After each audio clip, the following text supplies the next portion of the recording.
Good morning, students. Students, you know that we have completed our lesson number 2, Himalayas, the Great Wall. Today, we are going to read lesson number 3, the Northern Plains. Okay? Do you know what is a plain? A plain is a very large flat area. What is a plain? A plain is a very large flat area. And the Northern Plains that are situated between the Himalayan region and southern plateau. Northern plains are situated between the Himalayas, northern mountains, and southern plateau. So let's start. A very large flat area situated between the northern part of the Himalayas and the southern peninsula is known as Northern Plains. वो बहुत बड़ा flat area जो northern Himalaya के जो northern part है, हिमालय का उत्तरी भाग है नॉर्दर्न पार्ट से, और सदर्न पेनिनसुला के बीच का जो एरिया है उसको नॉर्दर्न प्लेन्स कहा जाता है. This stretch across a very long area of 2000 kilometres covering Punjab in the west to Uttar Pradesh, Bihar, Haryana, West Bengal and Assam in the east.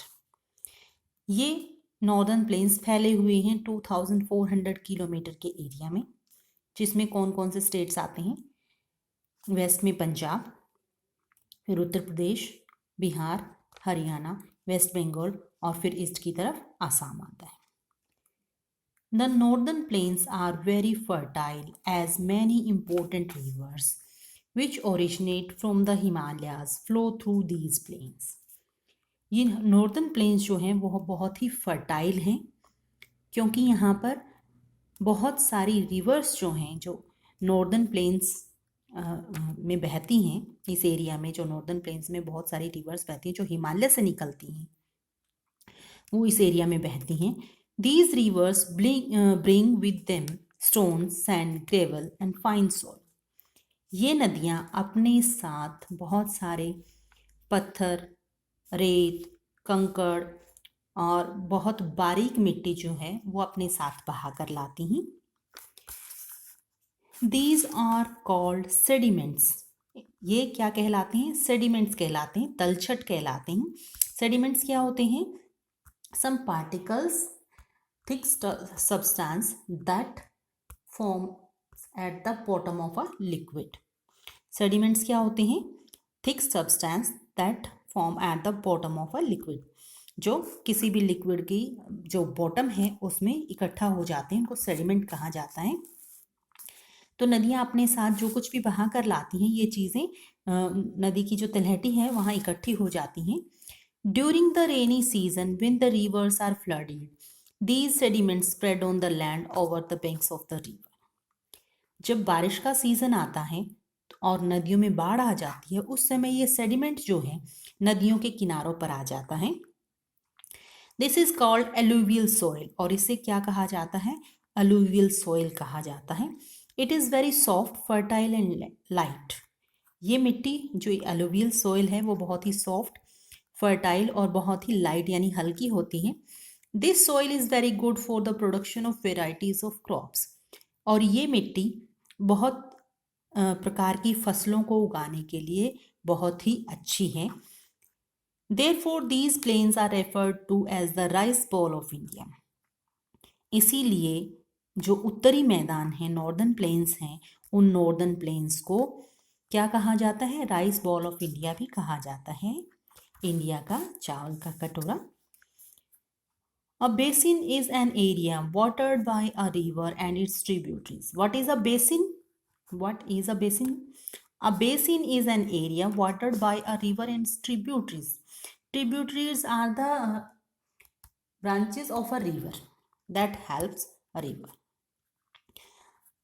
So basin is an area watered by a river and its tributaries. Basin वो area होता है जो कोई किसी नदी या उसकी जो सहायक नदियां होती हैं उनके द्वारा सींचा जाता है. Here you can see this is Himalayan range. This is Himalayan range, northern mountains. This is, and this yellow color shows the northern plains. These are northern plains. You can see it here in yellow color.